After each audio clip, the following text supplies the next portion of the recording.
Pertama-tama, dalam iman Kristen, kalau Anda menuntut pertanyaan, di mana Yesus pernah mengatakan, akulah Tuhan, sembahlah saya. Sekarang saya lihat, logika dari pertanyaan ini begini. Setiap zaman, setiap peristiwa, itu selalu punya historical background sejarah. Yesus itu hidup di abad pertama di lingkungan masyarakat Yahudi. Dalam masyarakat Yahudi itu, menyebut nama Allah saja tidak boleh. Tidak berani. Jadi tidak mungkin dibayangkan orang akan mengatakan, Yesus bersabda, akulah Allah, itu tidak mungkin.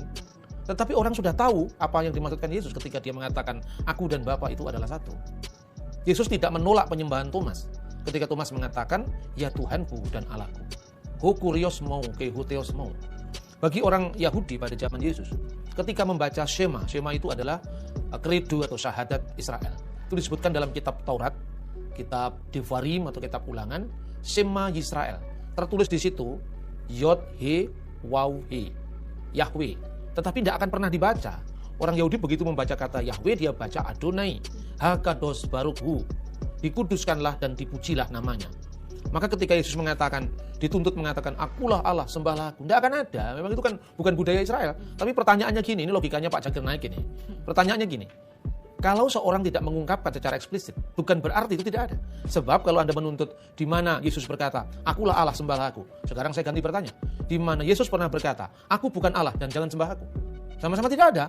Tetapi kalau kita membaca di dalam Injil, Yohanes pasal 8, kita membaca ayat, misalnya kita membaca ya, kitab Injil misalnya, di dalam Injil Yohanes pasal 8, ayat 58. Aku berkata, ayat 56 dulu. Abraham bapamu bersukacita bahwa ia akan melihat hariku, dan ia akan melihatnya dan ia bersukacita. Orang Yahudi menjawab, umurmu belum sampai 50 tahun dan engkau telah melihat Abraham? Kata Yesus kepada mereka, aku berkata kepadamu, sesungguhnya sebelum Abraham jadi, aku telah ada. Abraham melihat hariku. Yesus itu kalau secara manusia, itu baru dilahirkan di awal tahun Masehi. Anaknya Maria, maka disebut Isa putra Maryam. Lebih tidak masuk akal lagi kalau ditanyakan, di mana aku putra Maryam? Itu kan kata Quran, bukan kata Injil. Dalam Injil hanya satu kali, itu pun tidak diucapkan Yesus, diucapkan oleh publik. Dia dikenal sebagai anak Maria, Ibnu Maryam. Itu hanya satu kali dalam Injil Markus pasal 6 ayat 3. Jadi Isa Ibnu Maryam, Al-Masih Isa Ibnu Maryam, itu terminologi Islam, bukan terminologi Kristen. Jadi penanya ini pasti bukan orang Kristen, ya kan? Nah, jadi pertanyaan saya itu. Kedua dikatakan bahwa Abraham melihat hariku. Hariku di sini hari Sang Mesia, Yom HaMasiah. Tuhan berfirman kepada Abraham, olehmu semua kaum di muka bumi akan mendapatkan berkat. Itu berkata tentang nubuatan akan datangnya seorang juru selamat pada akhir zaman, yaitu Yesus Kristus. Nah, juru selamat ini sudah ada sebelum kedatangannya ke dunia. Maka dikatakan ketika orang Yahudi tidak paham, umurmu belum sampai 50 tahun. Bagaimana kamu bisa mengatakan hal itu? Kamu itu anaknya Maryam, umurmu belum 50 tahun. Betul, Yesus dalam wujud inkarnasi, dalam wujud tajasatnya sebagai manusia, dia putranya Maryam, dikandung oleh Bunda Maria. Dilahirkan Bunda Maria, dikandung oleh Roh Kudus, dan itu memasuki ruang dan waktu.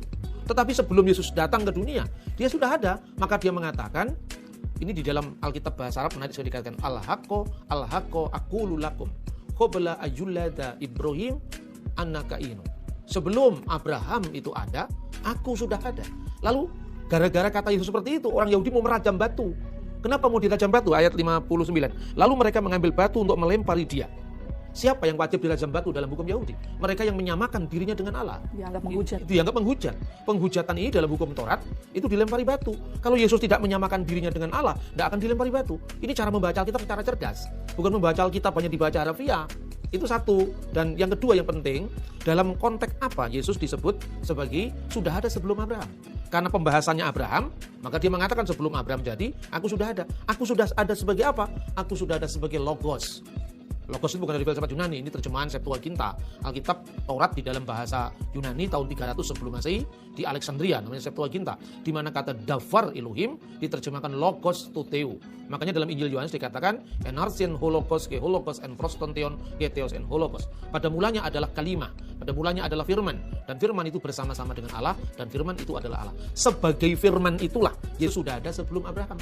Dan Yesus mengatakan amin, amin, lego, kumin. Al-haqqo aqulu lakum. Kata amin di depan ini menunjukkan dia adalah sama dengan Tuhan dalam perjanjian lama. Maka dikatakan Tuhan bersumpah, Allah yang setia, Belohe amin, Be Elohe amin. Gelar amin itu adalah gelarnya Allah dalam perjanjian lama.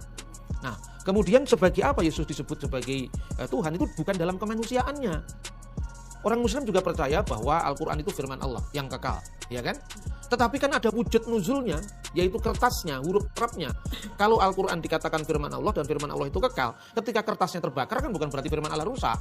Yang rusak itu adalah wujud temporalnya yang turun ke dunia itu. Maka dalam Alkitab dikatakan dia yang dibunuh dalam keadaannya sebagai manusia. Jadi di dalam Yesus Kristus itu ada satu tabiat ganda.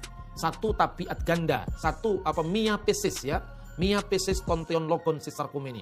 Dia adalah Yesus itu satu kudrat ganda, yaitu sepenuhnya ilahi dan sepenuhnya insani. Gereja-gereja seluruh dunia mengakui nu'min an rabbuna wa ilahuna wa muqallisna Yesu al-Masih kalimat al-mutajasad kamilu fil lahutihi wa kamil fin nasutihi ja'ala lahutihi wahidan ma'an nasutihi. Jadi dia telah membuat sepenuhnya ilahi sebagai firman Allah. Firman Allah itu tidak mungkin bukan Allah. Sebab kalau Allah menciptakan dengan firman-Nya pasti sama kekal dengan Allah. Karena kalau firman-Nya tidak kekal, berarti kana waktun lam yakun fihi. Ada waktu di mana firman itu pernah tidak ada. Berarti Allah pernah ada tanpa firman-Nya. Ketika Allah ada tanpa firman-Nya, berarti Allah tidak maha berfirman. Tapi kalau dikatakan firman-Nya itu bukan Allah, lalu ada dua yang kekal, yaitu Allah dan firman-Nya. Tetapi dengan mengatakan firman itu adalah Allah, maka Allah hanya satu, al-ilah wahid. Allah itu satu. Segala sesuatu dijadikan oleh dia, oleh firman. Dan tanpa dia, tanpa firman itu, tidak ada sesuatu pun yang telah jadi dari segala yang telah dijadikan. Jadi clear sekali.